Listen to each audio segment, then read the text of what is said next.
ولعنة الدائم على أعدائهم وغاصبي حقوقهم ومنكري فزائلهم أجمعين من الآن إلى قيام يوم الدين. أما بعد فقد قال رسول الله في حديث معراج قال الله ما ميراث الصوم يا أحمد. Allah subhanahu wa ta'ala asked the Prophet, do you know what is the heritage or what is the essence of fasting? Prophet replied, no, I don't know, O Allah. Allah said, the heritage of fasting is speaking less and eating less. And the result of speaking less and eating less is hikmat, is wisdom. The result of wisdom is ma'rifat, is understanding, is knowledge. The result of ma'rifat, which is understanding and knowledge, is certainty, is yaqeen. A person will be certain, if he has ma'rifat, if he has knowledge. When a person has certainty, he will care less how he will make the morning, what will happen to him. He will be carefree in terms of maybe about his risk, about his sustenance, about his life or whatever. Because he has yaqeen, because he has certainty that Allah is the one who is the caretaker. He will take care of me. There's nothing for me to worry about. Then when a person reaches to that stage, he will be allotted or he will be given a station, a maqam of radi'een, meaning that those who are pleased with Allah subhanahu wa ta'ala. In any given state, they will be always pleased with God.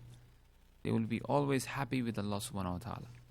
Now, this maqam of radi'een, this station upon which a person is always pleased in all state, any given state, the person is pleased, he will have three qualities in him.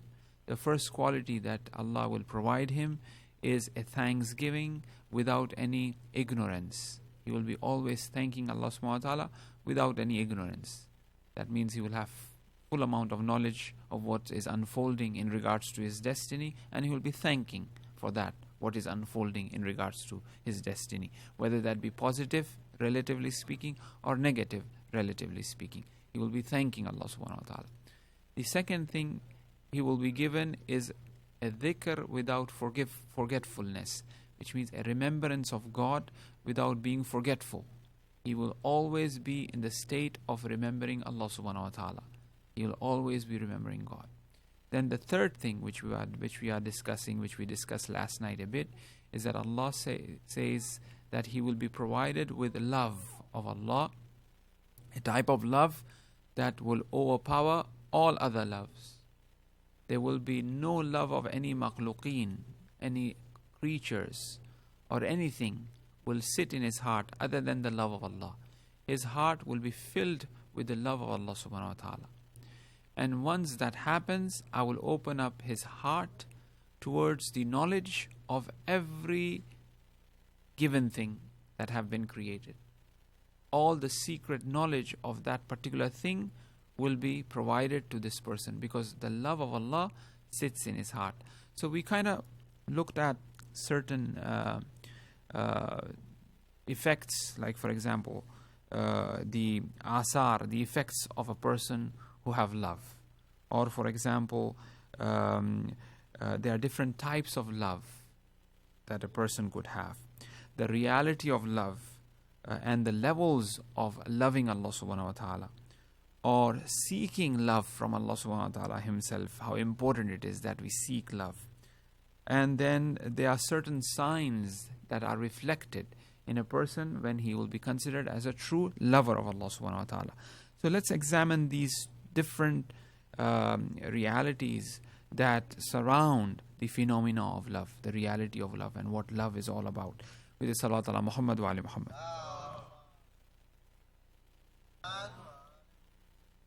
In one of the munajat of Amirul Mu'mineen, which is known as the Munajat-e-Shabaniya, and it is a very important whispered prayer. Munajat means whispered prayer, a supplication, which comes from Hazrat Ali alayhi salam. And in this supplication is overemphasized by the scholars of ethics that one should really recite this, regardless of whether that be the month of Shaban or not.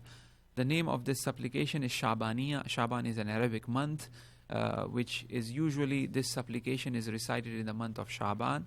But however, Imam Khomeini also used to emphasize, and other ulama akhlaq also emphasize, that munajat-e-Shabaniya, this supplication of Shabaniya, could be recited in any given month, any time, when a person have that hal, that state, when his heart is broken, when his heart is melted, when he's ready for that spirituality, he feels that, he's feeling that high, to and recite this munajat-e-Shabaniya. It's a very beautiful munajat. So in this munajat, in this supplication, in this whispered prayer of Amirul Mu'mineen, Hazrat Amir asked, and that is that, Allah, I have been attracted towards ma'asiyat, towards committing sin.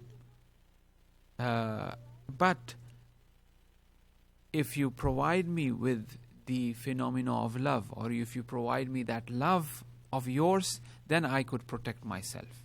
So love becomes the factor of protecting oneself from committing error, from committing sin. So love, alaykum salam wa rahmatullah, love plays a major role. As the hadith of the sixth Imam says that, Halid-din illa al-hub, is a religion other than love. Religion is nothing but love itself. Or we also mention, وَبَعَثَهُمْ فِي طَرِيقِ مُحَبَّتِهِ. Allah subhanahu wa ta'ala have created the creation, and He has placed the creation upon the path of love. So this creation is on the path of love. So love is the main driving force, is the impetus, is the nucleus for us to protect ourselves from errors, protect ourselves from sins. In the hadith of the sixth Imam, and also in the hadith of Amirul Mu'mineen, we find that people, he divides those who are the worshippers of Allah subhanahu wa ta'ala. Just a reminder for you and myself, and also by mentioning this hadith, we make the mahfil nurani. As they say, the kalam of Ahl Bayt alayhim salam is nur, and it makes the mahfil nurani as well, right? Salawat ala Muhammad wa ala Muhammad. In which he says there are three types of worshippers. There are three types of worshippers. Some worship Allah subhanahu wa ta'ala because they are afraid of God. They are afraid of the hellfire. That is why they are worshipping. The second type, and this is the worship of slaves. Because of afraid of the master, they are worshipping Allah. The second type of worshippers are those who are greedy. They are worshipping Allah because they want Jannah. They want paradise. They want heaven.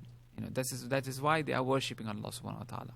This is the worship of tujjar, those who are the businessmen. They are worshipping Allah with that. There are third type of worshippers who worship Allah subhanahu wa ta'ala out of love. And this is the worship of ahrar, those who are free. They don't really care about the hellfire, they don't really care about the Jannah, about the paradise but they have love of Allah subhanahu wa ta'ala. Because of that they are worshipping. This is a free worship. These individuals are free.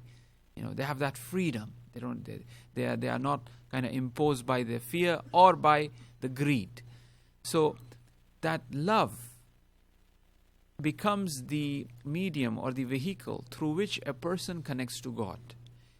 Even his ita'at, which means his servitude, his obedience to Allah subhanahu wa ta'ala, is there to a certain extent, and would help him to a certain extent, that it is the command of Allah, perhaps I must carry it out. But if that love comes into the heart, then it is nothing but showing the love to Allah subhanahu wa ta'ala. That's what it becomes. When the beloved, when the lover, loves the beloved, he just wants to do every little thing for the sake of beloved. Whatever he's doing it for her sake. Or for his sake. The Majnoon does everything for Layli. Whatever he does, his eating, his drinking, his sleeping, every action of his becomes nothing but Layli itself, nothing but Layla itself, nothing that beloved itself. So even our prayers will become that. We are trying to show our love to God, and because of that we are praying. And we'll do extra prayers. And a person never becomes tired when he have the element of love. He will never be tired. He would travel, as you know, Majnun would travel miles and miles and would feel no pain because that love was there. That love will not allow to feel the pain. Hasha Bashar, as they say, when Hazrat Yusuf alayhi salam was brought among, the ladies who were there, when Zulaykha complained about Yusuf, that, what is it really that you are attracted so much to Yusuf, right? She said that it is not my fault. It is Yusuf himself. It is the love that I have for him. And then Hazrat Yusuf was brought. And while they were given the apples or that fruit with the knife. And when Yusuf alayhi salam came, they started cutting the fruit, and they cut their fingers as well. They did not feel anything because of that attraction, that pull, that love that they had for Hazrat Yusuf alayhi salam. The Zahiri beauty, obviously, and the Zahiri beauty depends upon that, the inward beauty, upon the inner beauty. That inner beauty is reflected on that Zahir. Salat ala Muhammad wa ali Muhammad. So therefore, in one of the munajat of Hazrat Amir, we ask for that love. We are asking Allah subhanahu wa ta'ala, it is through this love that we will be protected from committing any sort of masiyat of Allah subhanahu wa ta'ala. And we have to really ask for this, because we are in such a way that, oh Allah, you are the one who fashioned us. You are the one who وَنَفَخْتُ فِيهِ مِنْ رُوحِ. You have blown your spirit into us. Now that you have done all of this, oh Allah, provide that love to me as well. This is how you have to connect to God. And once that magic of love, once that Allah ignites that love, see, it has to come from Allah subhanahu wa ta'ala. As Allah says in one of the verses of the Quran, which says, Salawat ala Muhammad wa ali Muhammad.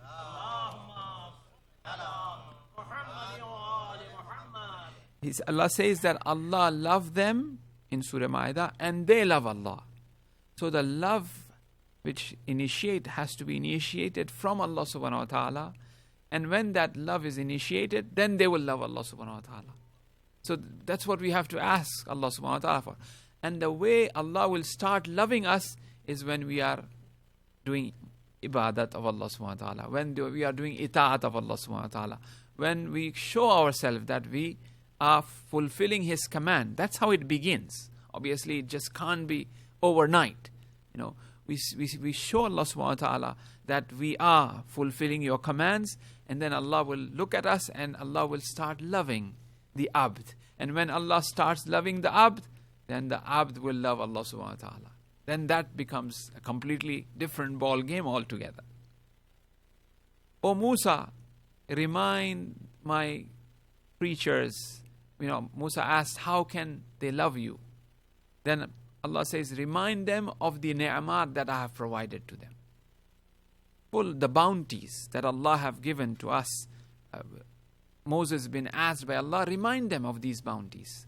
So that when they remember these bounties is given from Allah subhanahu wa ta'ala, then they will be thankful.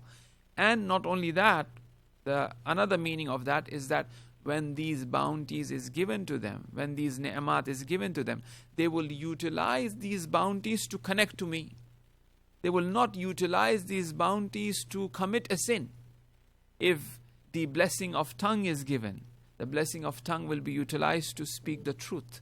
The blessing of tongue will be utilized to be kind, to be good, to express that, for speech, to connect to me. The blessing of eyes, the ni'mat of eyes. The blessing of ears, the blessing of tongue. As a matter, I just got reminded, there was a person who had a problem with the saliva, right? And he used to say that everything that he eats, it is nothing but like a cardboard. If he eats the hottest of hot, filfil, the green pepper, or is the sweetest of honey is given to him, everything tastes nothing like he's chewing a cardboard.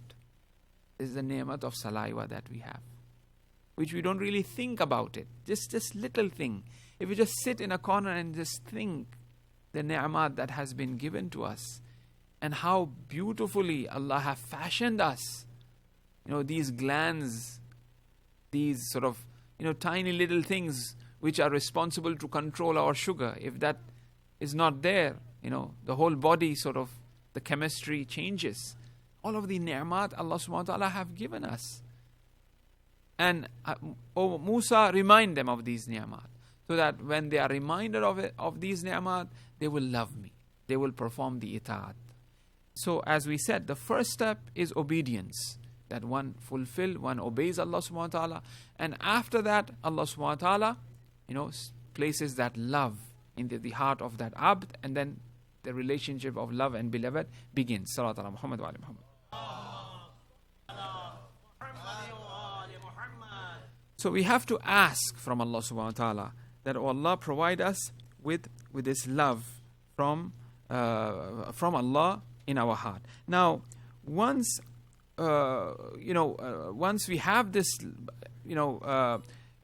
this desire or this yearning of love, as we said, once again to emphasize with a reference of an ayah of the Quran, in kuntum tuhibbuna Allah fattabi'uni, and then what happens? Yuhibbukumullah. So the ita'at is giving us an opportunity that Allah subhanahu wa ta'ala does tawajjuh towards us.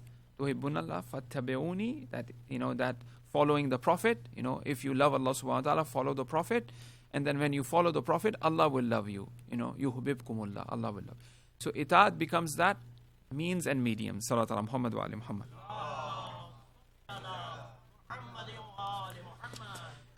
Then once you ask that, then you have two different levels that one would find in regards to love, that a person would see that there are two different levels of love. One is a love where Allah is loving the creation, as we just said, and this is seen in the form of ni'mat. And this love itself is in the very essence of the wujud, of the existence of God. Kuntu kanzan makhfiya. I was a hidden treasure, and I like to be introduced. I like to be known. So you have that element of likeness. You have that element of love, because of which I created the creation. So it sits in the very essence of God, the element of love. That is why Allah have created everything, with the factor of love within. The relationship, so on and so forth. He has placed that within. So the first is where Allah subhanahu wa ta'ala loves the creation, and then the second, as we said, the creation starts to love Allah subhanahu wa ta'ala. And when that happens, that is the Hadith Mi'raj comes to our aid, and he said, it is that time I will place the knowledge, or I will open his heart towards the reality, towards the divine. He will see my sovereignty, he will see my jalal everywhere. He will see my beauty everywhere. He will always be in the presence of Allah subhanahu wa ta'ala. He will find the ayat and the signs all around him speaking to him. They will speak to him. He will recollect. He will call the verses of the Quran while he's seeing things. It will automatically happen because he's on that path. Like for example, if we practice the recitation of Dua Nudba, right?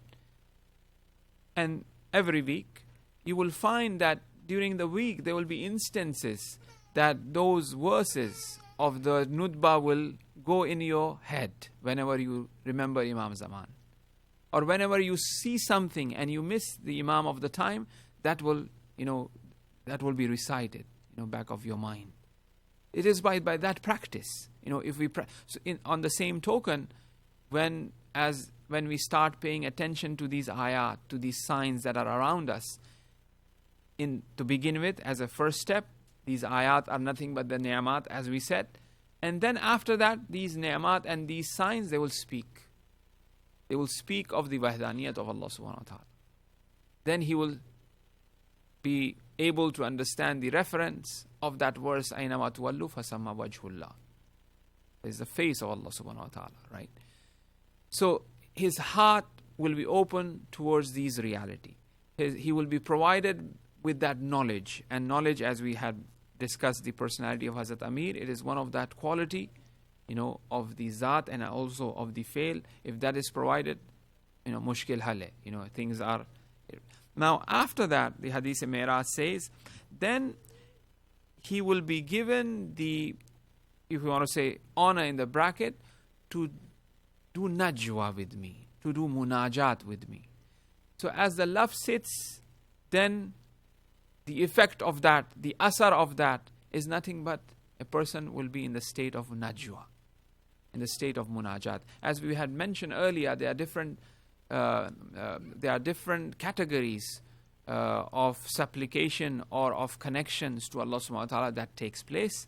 When we look at the munajat-e-Shabaniya, we said, wasma du'ai idha da'utuk. You call unto me and I will answer your call, which is dua. And then there's nudba, wasma nidai idha nadaytuk. That is nadwa. Wa aqbil ilayya idha najaytuk. And then when I come near you, when that muqabil, iqbal, when that iqbal takes place, when I'm in front of you, then I will do najwa. Then I will whisper. There's no need for me to do dua. There's no need for me to do nida. Nida is somewhere where a person is very far, then you do nida to that person, right? Or dua, that is call, is the same thing. But najwa is whispering. So, wa aqbil ilayya idha najaytuk. When that iqbal takes place, how will the iqbal take place? The, being opposite or being close to each other. The closeness will take place with no other thing or no other reality than love. It is that love which will bring close to, to each other. Allah or the lover and the beloved, they will come closer to each other when that factor of love is there. When love is there, that will happen. So here, in Hadith Mi'raj, the Prophet says he will be given the opportunity to do najwa, which is, as a matter of fact, the effect of love. The najwa in the midst of the night. And that's what, the ashab of Amirul MOMIN would come to Siddiqa Kubra Fatimatu Zahra Salamullah alayha and would say that, we have seen Ali unconscious in the wilderness, in the desert. And this halat of najwa will take him to a point. And the reply of her was that this is the every night's, work of Hazrat Amir. This is how he is. Because when that love sits into the heart, a person becomes like a majnoon. Right? In Khutbah Muttaqeen we recite as well. A person who's muttaqi, when people will look at him, people will think that he is crazy. Because that halat-e jazebe, that sort of attraction and pull have taken place. And even this element of pull and attraction is on different levels, right? The utmost and the highest is that where people will think he's crazy. And it is true. Having said that, this halat is not all the time. Hazrat Amir used to sit with people, speak to people, do things, go on battle, so on and so forth. But at the same time, you have the halat of junoon as well. Because of that love that a person have with Allah subhanahu wa ta'ala. I myself remember marhum Ayatollah Ansar Shirazi. He used to live very close to our house, and he was a student of Imam Khomeini in Irfan and Falsafa. Very mu'addab, a great personality. Extremely humble. One could ever imagine. A very small house he had, and he used to teach and he used to speak to students while walking to the class. And wherever you see him, you will just stand, and he will speak to you as long as you stand and speak to him. Very humble, right? You have to really think. Finally, you yourself will realize, I'm embarrassed. I'm really wasting his time. He will not say anything. He will just stay there with you, right?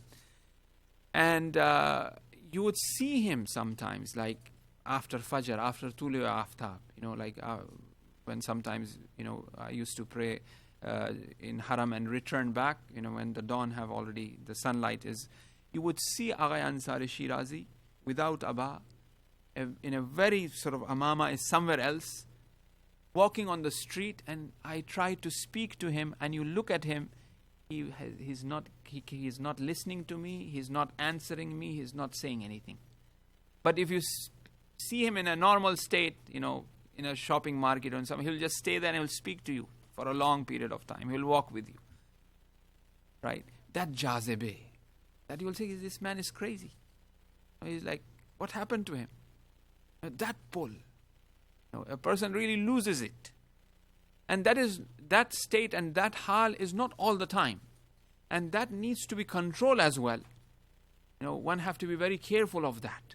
That it should be closed doors, it should be. But sometimes, things get loose, right?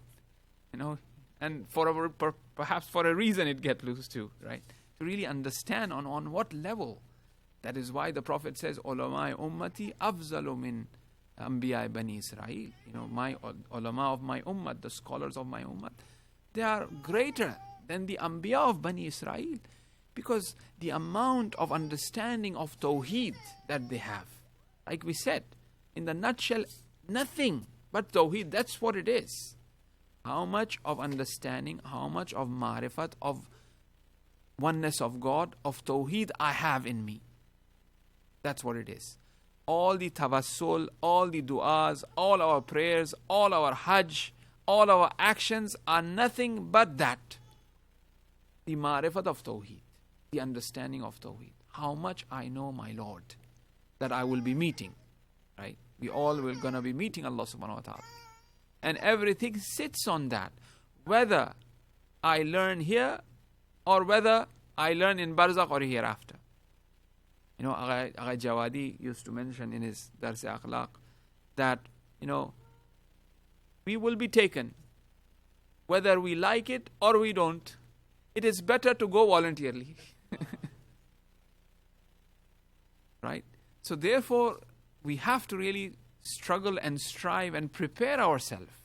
We have to take that step, right? Which is easier and better than somebody pulling and forcing us, right? As the ayahs of the Quran says, the angels will come and they will, slap on the back for the ruh to leave the body, right?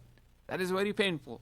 But when a person is yearning to meet Allah subhanahu wa ta'ala while he is still alive, then that person is no one but you find the misdaq or the references of Ahl Bayt alayhimus salam, Masumin alayhimus salam, giving part of the night worshipping Allah subhanahu wa ta'ala. And it becomes to that extent where Allah says that take it easy. Because Allah is also the lover, of them, of their wujud. Whether that be in the case of ibadat, whether that be in the plain of Karbala. What we have seen in the plains of Karbala.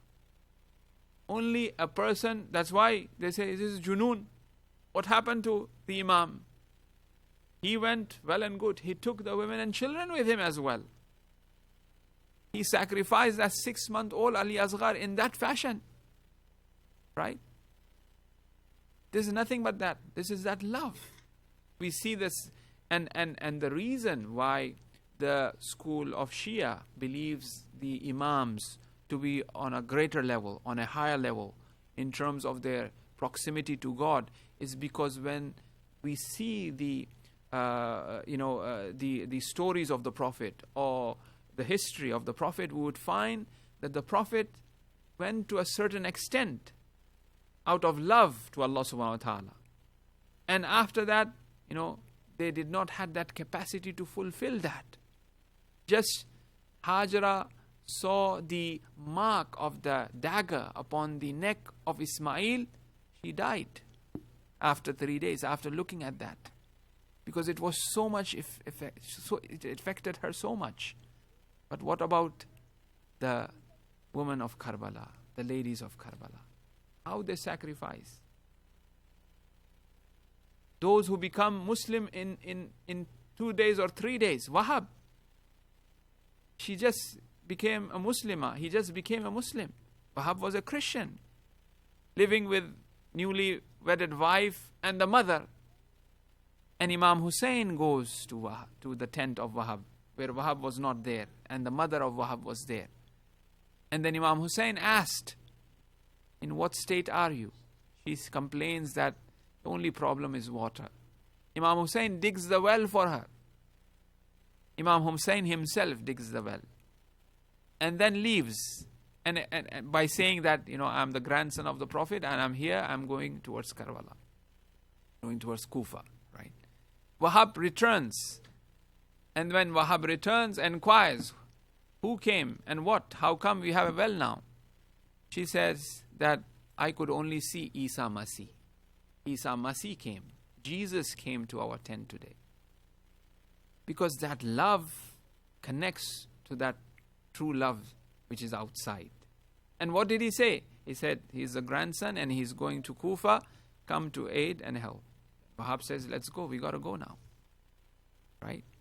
And you all know that when they severed the head of Wahab and they throw the head of Wahab towards the mother, and the mother throws it back by saying what is given in the way of Allah subhanahu wa ta'ala is not taken back.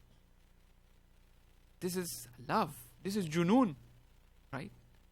This is nothing but, someone who have reached, someone who have, trespassed the halat, the state of aql and intellect. It is that heart of love is able to bear that. So that is why, our understanding in regards to the maqamat of Masumin alayhim salam is that. In every life of the Anbiya and Awliya, and when we compare that to Masumin alayhim salam, we find that Masumin are par excellence. They are somewhere else altogether. So, the effect, the asar of that love sometimes is reflected in this fashion. That a person is, that jazibe, that sort of connection to Allah subhanahu wa ta'ala is to that extent that he just cannot control himself. And it happens. But it has to start somewhere. For us, the Ahl Bayt alayhimus salam have provided this path. They have taught all of these things to us. These things are in our du'as. Joshan Kabir, you yourself have felt that. That little love that we have by the blessing of Allah subhanahu wa ta'ala to whatever percentage that we have to use that very little percentage that we have and increase it. When we read the Joshan Kabir, our heart is pulled towards Allah subhanahu wa ta'ala. Right? Ya Habiba man la Habiba la, Ya Tabiba man la Tabiba la, Ya Kanza man la Kanza la. Every name, when we recite, automatically there's something going on, some energy that is pulling us towards God. This is the blessing of tawassul. If there was no tawassul, if there was no prophet, if there was no imam, we would have no Joshan Kabir. We would have no understanding of Tawheed.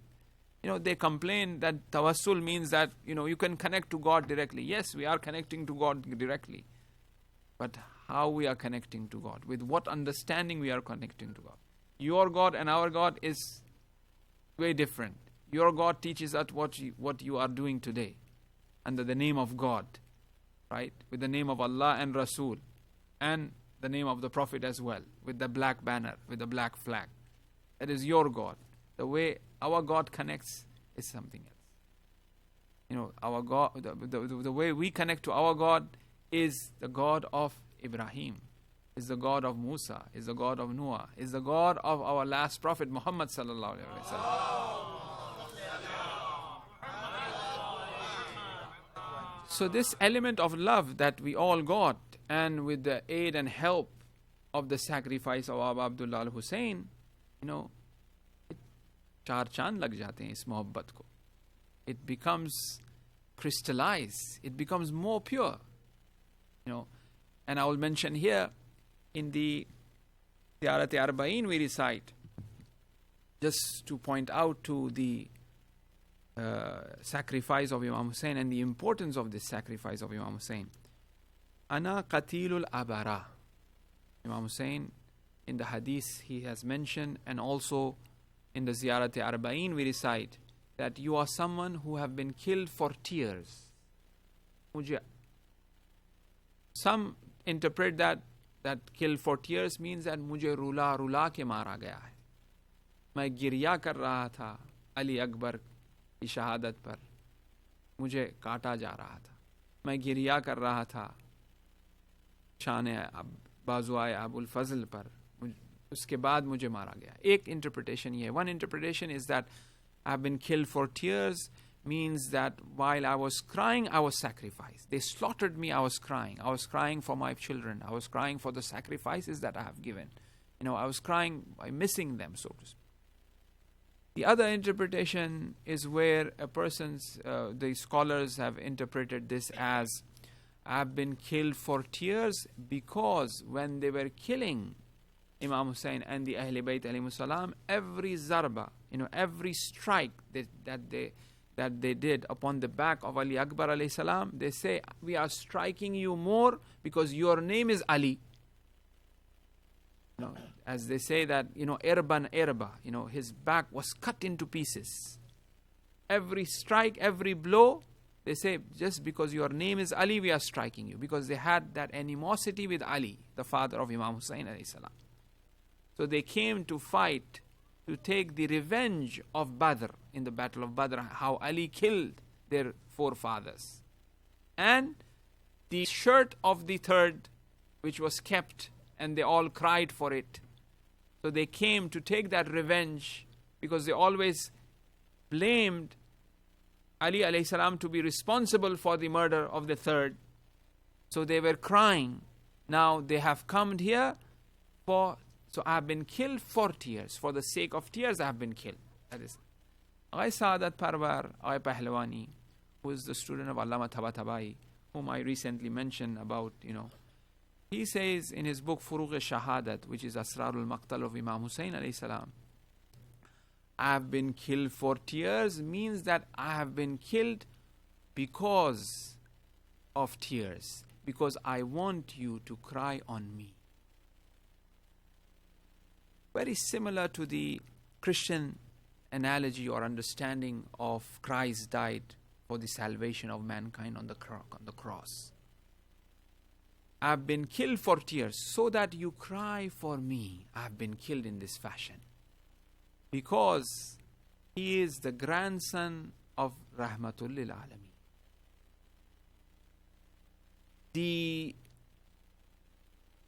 The atmosphere at that time have reached to a point and have become very similar to the atmosphere of the Jahiliyat. A great sacrifice was very much required in that fashion to be given, and that to be given by the grandson of the Prophet, that the whole ummah shakes. The heart of the whole ummah breaks when they listen to what happened to Imam Hussein. When the heart breaks and when the tear flows, that is the time when the mercy of Allah subhanahu wa ta'ala descends. Tear is considered as the silah, as a weapon, as a shield against, the azab of Allah subhanahu wa ta'ala. Tear is nothing but mercy. It brings mercy. Have you not noticed when your little one cries, how the heart melts? A minute ago you did not plan to buy him or whatever he is asking for, but he starts to cry. He cries in such a fashion that his nose turns red, tears is flowing. No matter how much you have decided you're not going to buy, or even if you don't have money, you will go borrow it and buy it for your son. Why is that? How come you have changed? Because of those tears. So the mercy of Allah subhanahu wa ta'ala descends when a person cries. That is why tear is that important. We mentioned the dua of Amirul Mu'mineen, the dua Sabah, in which Hazrat Amir is asking. These are the things to ask. We have to ask muhabbat. We have to ask tears. We have to ask few minutes before Fajr that Allah give us, that we wake up and we do one sajda enough. That is enough to begin with. Just one sajda. We have to ask for these things, right? So Amir is asking in dua Sabah that, oh Allah, provide me with tears. So tears is the source of mercy, and Hussein is the source of mercy. So obviously, I'm not saying that this is the only purpose which could become a reason for many to not to practice Islam. Oh, crying is sufficient enough. No. It is not. The act of a person who is kamil is hame janebe. It has many facets. It has many sort of different, fruits of that one act.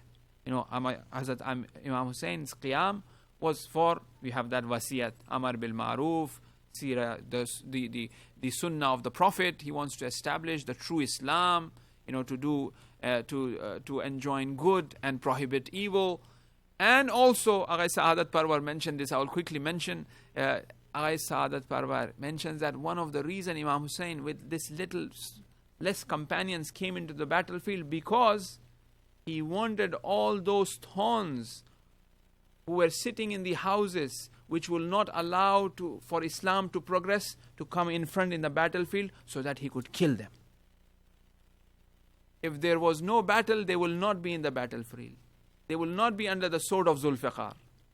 How many heads were severed?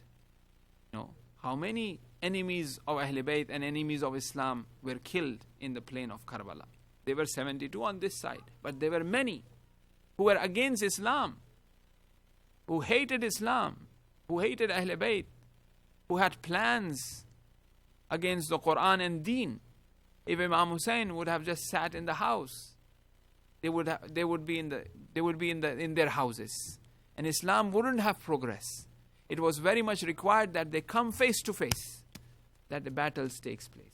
So an act of an insan kamil, a perfect man, who is the Khalifatullah, who is the representative of God, just as the act of God have many facets and many meanings and many fruits, the same way the act of an insan kamil have many realities and many sort of facets and many sort of fruits.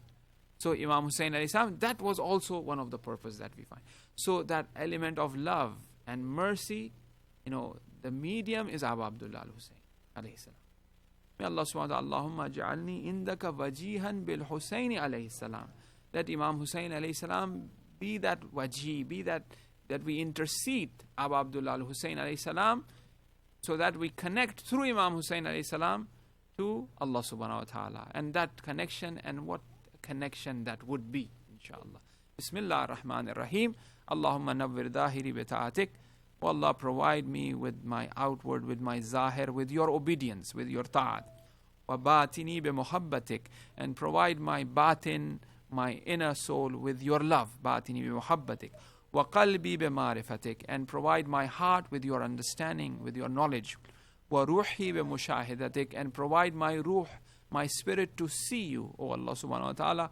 Wa sirr al-istighlal ittisali bi hadratik.